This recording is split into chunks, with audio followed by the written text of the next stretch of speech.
예, 오늘 제가 말씀드릴 얘기는 우리 대학에서 요 구글 교육을 실시했던 그 사례들을 조금 말씀을 드리려고 하는데요. 아마 앞에 말씀해 주셨던 선생님들에 비해서는 어떻게 보면 조금 더 어 약간은 고리타분하다, 뭐 약간 그런 느낌이 있을 수도 있을 것 같습니다. 왜냐하면 이 대학 교육이라는 게 또 우리 일선의 초중고 현장 선생님들 교육하시는 거하고는 다르게 약간 조금 정형화되고 텍스트 중심의 교육이라는 그런 한계가 있어서요.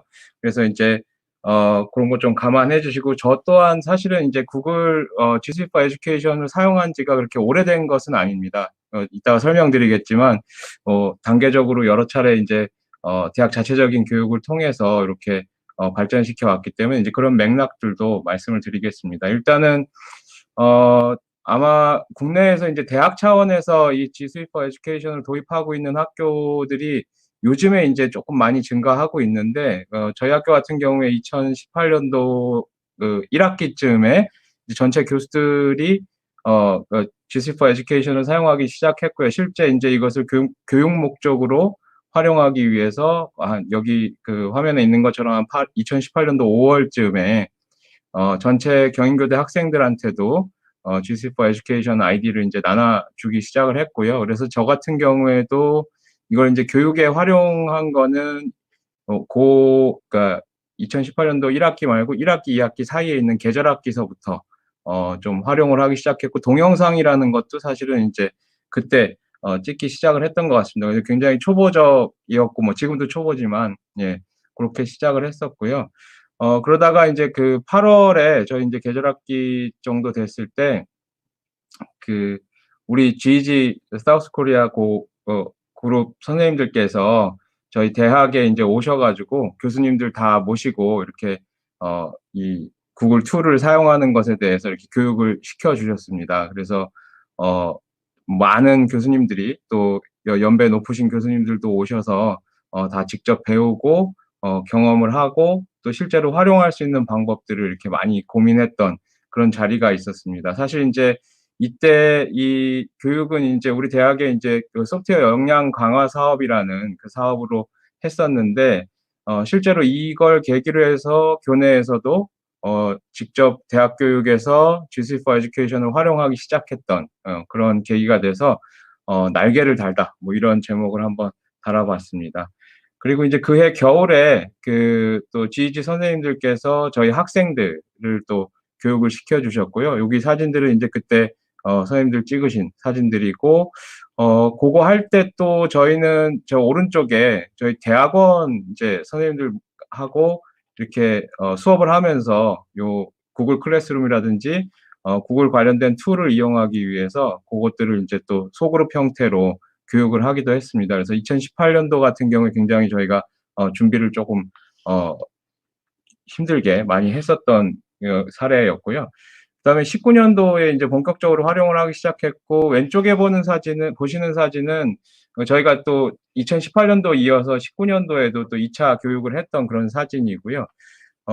오른쪽에는 제가 인제 주로 담당하는 과목이 정치하고 법 파트인데, 사실 선생님도 다 아시겠지만 정치나 법 이야기가 재미있게 풀어내거나 아니면은 뭐 다양한 콘텐츠를 활용할 것들이 그렇게 많지 않은 경향이 있습니다. 그래서 학생들한테 어떻게 하면 협업하는 묘미, 그다음에 또 재미있게 참여할 수 있는 묘미를 선사할까 고민을 하다가 이 구글 닥스를 이용해 가지고 저희 학생들하고 협의해서 시민입법 매뉴얼이라는 걸 만드는 걸 했습니다. 그래서 실제로 이게 어떻게 보면 이제 구글 툴을 사용하시는 선생님들은 되게 당연한 기능이라고 볼 수 있겠지만, 그 학생들이 처음 접하는 학생들은 굉장히 신기해했다라는 거죠. 그래서 여러 명이 동시에 작업하는 게 어 뭔가 이렇게 문서로 작성이 되고, 이것이 인제 하나의 매뉴얼로 이렇게 체계가 잡혀진다라는 것, 또 다른 친구는 어떤 형식으로 작성을 했고 나는 어떻게 해야 될까, 뭐 이런 고민을 해 봐서 저 또한 되게 신기한 경험을 하면서 되게 재미있게 수업을 했던 기억이 있습니다. 그러던 것이 인제 코로나19 때문에 이게 사실 위기가 닥쳤는데요. 저희가 이렇게 테스트하면서 뭔가 실험하는 차원이 아니라 이 대학 같은 경우에는 인제 3월에 바로 2주 연장 후에 온라인으로 개학을 대부분 시작을 해서요. 굉장히 고민이 많았습니다. '이걸 어떻게 현장에 구현을 해야 되는 건가.' 그래서 과거에 인제 원격 수업 기준이나 대학에 적용되던 고런 기준들하고 교육부 지침, 과거의 학교 규정들 다 살피면서 실제로 지금 요 하단에 있는 요 화면은 저희 이제 학교 전산원장님이신데 노트북 몇 개 펼쳐 놓고 실제로 이걸 수업에다가 했을 때 규정에 위배되는 건 없나, 또 위배되지 않게 하려면 어떻게 해야 되나, 이런 것들을 굉장히 고민을 했었고요. 뭐 교육부에서도 뭐 여러 가지 고민이 있었겠지만 요 2020 학년도 1 학기에는 그 대학의 그 원격 수업을 쪼끔 기준을 완화시켜 주는 그런 작업들도 해 줬습니다. 그래서 인제 거기에 맞춰서 저희가 구글 툴을 이용할 수 있게 시스템을 더 완비를 했고요. 아마 현장에 계신 선생님들, 그 초등, 중등 교육에 계신 선생님들은 아마 지금 화면에 보시는 두 가지 기준들 적용을 하실 텐데, 사실은 인제 요 초중등에 적용되는 기준보다 대학에 적용되는 기준은 굉장히 좀 뭐랄까 더 러프하다, 그러니까 더 좀 유연하게 적용할 수 있도록 하고 있는 성격은 있습니다. 그러다 보니까 인제 지침을 대학 자체적으로 만들어야 되는 그런 한계도 있고요. 그리고 인제 실제로 인제 교수님들한테 저희가 우리 학교 교수님들께서 기존에 많이 인제 GC for Education을 배워왔지만 실제로 뭐 모든 교수님들이 배운 게 아니고, 또 대학에는 인제 강사 선생님들도 계시기 때문에 그런 것들을 교육을 총 6 차례 정도 저희가 이 온라인으로, 오프라인 두 번 하고 그걸 동시에 인제 온라인으로 송출하고요. 그리고 4번 정도는 인제 순수하게 온라인으로 이렇게 했던 사례가 있었는데요. 뭐 저 화면 중에 여기 오른쪽에 계신 분은 저희 학교 총장님이시거든요. 그래서 어 그 뭐랄까, 학교에 뭐 연배가 많으시건 적으시건 이런 툴들을 인제 이용하시는데 상당히 익숙해졌고, 저희가 온라인 수업을 진행하면서 구글 행아웃 밋 구글 미트 이런 거 활용하는 것도 인제 좀 수업에 원활하게 활용하게 된 상황이 됐습니다.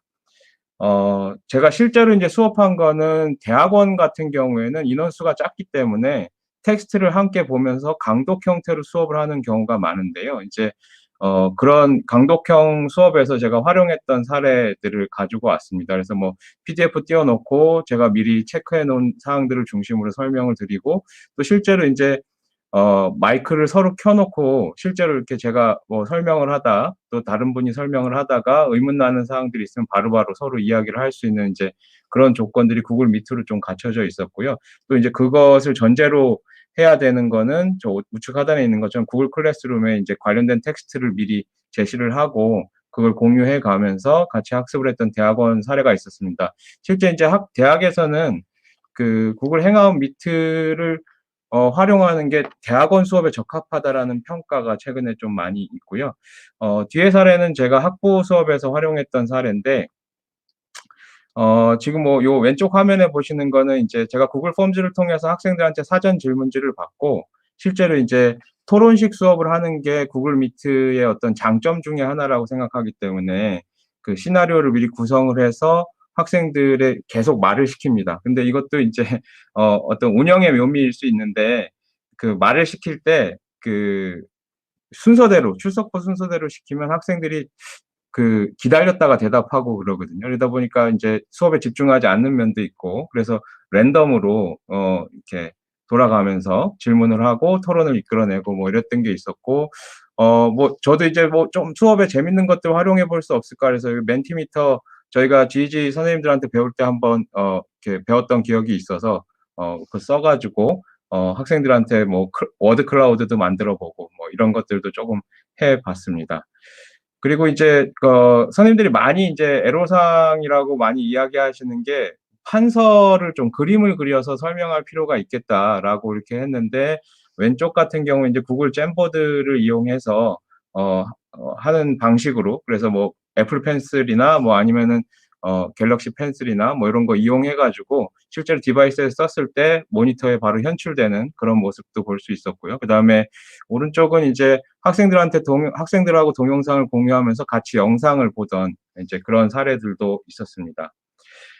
근데 이제 이런 수업을 할 때 아까도 인제 뭐 미디어 리터러시 이런 얘기가 나왔었는데, 처음에 이 온라인 강의, 실시간 강의에 익숙하지 않은 학생들한테 사전에 좀 안내를 하기 위해서 첫 수업 시간에 인제 수업 시작할 때 요 화면을 인제 보여줍니다. 그래서 어 뭐 예를 들면 이거는 요쪽 왼쪽 편에 있는 이야기들은 사실은 쪼끔 저희 수업이 원활히 진행될 수 있게 하기 위해서 했던 이야기들이고요. 그래서 뭐 마이크를 끄고 들어온다든가, 그다음에 카메라는 켜둔 상태에서 출석 체크를 하고 그 이후에 끄도록 한다든가, 뭐 그런 거. 호명이 되면 마이크를 킨다, 또 질문할 때 채팅창 활용한다, 뭐 이런 걸 했고요. 사실 제가 이제 쪼끔 관심을 기울였던 건 이 우측에 있는 건데요. 이 수업 중에 토론이나 이런 걸 할 때 인격을 좀 존중을 해 줘야 된다. 왜냐하면 저희가 이게 다 디지털화돼서 기록으로 남는 경향이 대부분 있기 때문에 혹시나 잘못된 발언 이런 것 때문에 좀 난처한 상황이 발생할 수 있을 것 같아서 이렇게 했고, 또 개인정보 유출이나 또 인권 침해적인 발언들 이런 거 하지 않게 해 달라라고 사전에 쪼끔 주의를 많이 줬습니다. 물론 이게 초중등 교육 학생들을 대상으로 한 거하고는 쪼끔 다를 것 같습니다. 초중등 교육 같은 경우에는 아무래도 더 교육시켜야 될 게 많겠지만, 대학생들 같은 경우에는 쪼끔 간략하게 이제 소개를 하고 넘어갈 수 있는 좀 이점은 있었던 것 같습니다. 근데 인제 저희가 이런 온라인 툴을 활용을 할 때 요즘 많이 나온 단어가 인제 미디어 리터러시하고 또 연계해 가지고 디지털 시민성이라는 얘기가 나오는데, 이게 마치 디지털 시민성 그러면 온라인에만 한정하는 그런 어떤 시민적 덕성이라고 생각을 하는데, 그것이 아니라 온라인, 오프라인 다 합쳐서 어쨌든 네트워크가 매개된 사회에서 필요한 시민적 덕성이다. 그래서 예를 들면 온라인에서도 협력하는 덕성이 더더욱 필요하다면, 실제 오프라인에서 생활에서도 그런 덕성이 필요하고, 그런 걸 우리가 디지털 시민성이라고 부른다. 그래서 '디지털 공간에 한정되는 것이라고 생각할 필요가 없겠다.'라는 말씀을 하나 드리고요.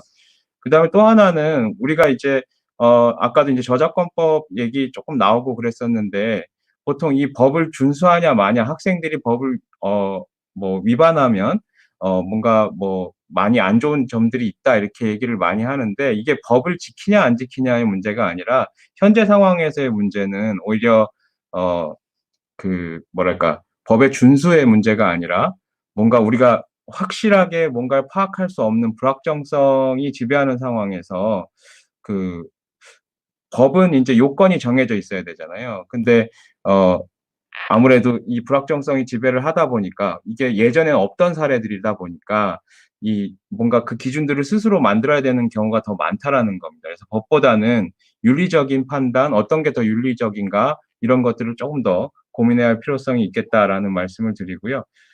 그래서 사실은 인제 그런 '미디어 윤리 있다.'라고 했을 때 현 시점에서 우리가 디지털 수업이라는 거, 온라인 수업이라는 걸 이제 처음 해 보는 상황에서는 오히려 상호 소통을 하고 서로 배우면서 이런 불확정성의 상황을 극복해 나가야 된다. 저 같은 경우도 지금 뭐 여기 연자로 오신 선생님들도 마찬가지고 페이스북이나 이런 데서 뭐 많은 도움을 받고 있는데요. 이렇게 서로 배우면서 소통하는 것, 그게 어떤 지금의 상황 극복하는 데 가장 어 유리한 게 아닐까라는 말씀을 드리고요. 요 뒤에 인제 저작권법하고 사생활 침해 불법 정보 요 얘기는 있는데, 요거는 이제 시간 관계상 다음번에 제가 발언 기회 있을 때 설명을 드리도록 하겠습니다.